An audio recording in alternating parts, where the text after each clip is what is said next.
Hey everyone, welcome back to Tip of the Week. For this week's video, I want to show you my 5 go-to filters for making a boring image come to life. So I have this photo here, and before I start going into my favorite filters, I'm actually just going to set the basic tonality for this image.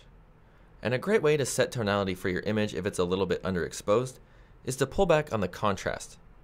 So I'm just going to pull back on the contrast, then I'm going to pull up on the midtones, and the shadows, and you'll see that's really helped reveal some of those darker areas in my image. Now I'll just head down to my black slider and I'll pull back on it to add a little bit of true black. Then I'll head down to my temperature slider and I'll just heat the photo up a little bit. So now I have a basic tonality set for my image, but I really want to take this photo to the next level. So I'm going to do that inside of the Effects tab with different filters. So let's head into Effects, and let's add a filter. And my first favorite go-to filter for bringing a boring image to life definitely has to be Dynamic Contrast. And you'll see that if I turn this off and on, it does a good job of bringing out some of the micro contrast and detail in my photo. Well, I'm just going to head in and I'm going to add a little bit more of the small contrast. And I'm going to pull up on my shadows down here a little bit. Now if I turn this off and on, I don't really like how that's being applied to the water area over here. So I'm going to head into my masking options inside this filter, and I'm going to choose Invert so that the filter isn't being applied to my photo. Now with my masking brush selected, I'm simply going to paint in this dynamic contrast filter onto the areas that I want it to be applied to.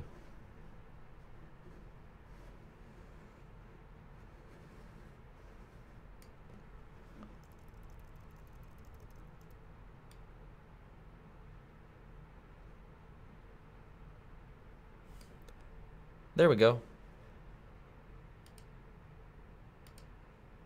So let's add another filter. And my next go-to filter for enhancing a boring image has to be the Color Enhancer filter. And the reason I like the Color Enhancer filter is because it gives me my color options like I would have in Develop, but also allows me to use my color range to selectively modify different colors. For this image in particular, I'm actually going to go into my yellows and I'm going to pull up on the saturation a little bit. I'm also going to pull up on the brightness, and I'm going to do the same thing to my oranges and my blues. Now if I turn this off and on, it's done a good job of pulling out the selective colors that we were picking. So let's add another filter. And my next go-to filter is definitely the Sunshine filter. And I love the Sunshine filter because it makes it look like you added sunshine onto your image.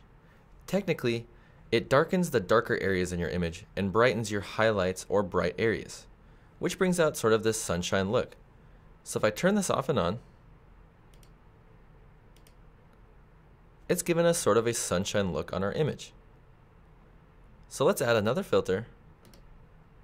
And I'm going to add the Glow filter.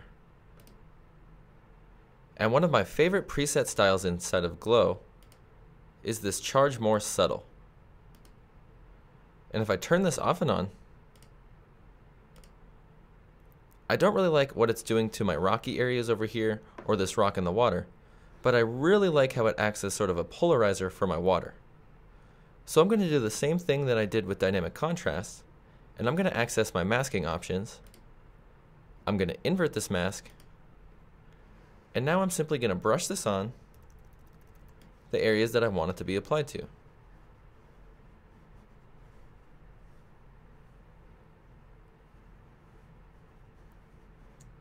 And then I'll hold down Shift and hit X, and then I'll just paint it out if I overpainted somewhere.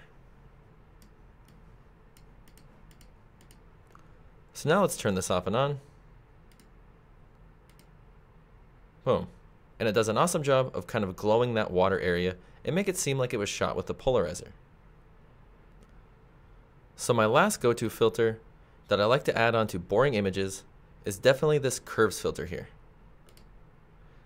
And whenever I don't really know what style to apply, I'll tend to go into my curves section and I'll go grab my black point down here. I'll pull up on it a little bit, move it to the right to kind of give it a faded matte look. And then I'll head over to my midpoint area and I'll pull up on that just a hair to bring out some of those tonalities in my image.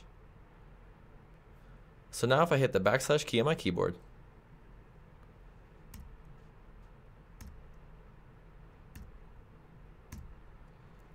those 5 filters really helped make this boring image come to life.